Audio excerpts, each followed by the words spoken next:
Lagay mo lahat ng mga puti mo dyan. Yan ang unahin mo. Pagtapos mo sa mga puti, mga damit mo, mga brief mo, tapos mga short. Kita mo, pag ang tagal-tagal na mga labahin mo na yan, di ka talaga makaisip maglaba. Antayin mo pa talaga ako.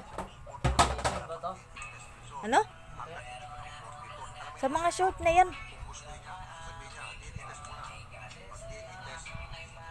Matuto kang maglabang sarili mo.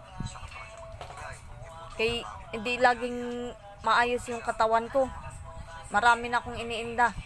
Tapos kikilos pa ako dito sa bahay. Ako pang maglaba. Pumapasok pa ako. Bugbog na. Stop mo yan eh. Ito mo, dami-dami mong labahin, no?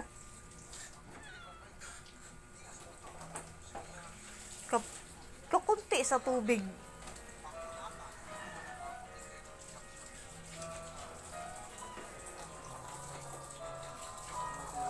Matutong maglaba. Kasya yan. Sa'yo pa nga lang, oh. Para na akong makukuba niyan. Ang lalaki pa naman ng mga ano mo.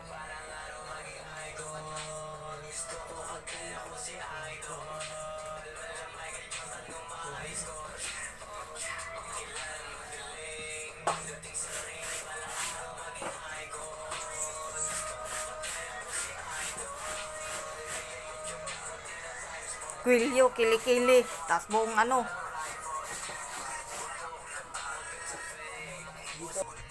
What?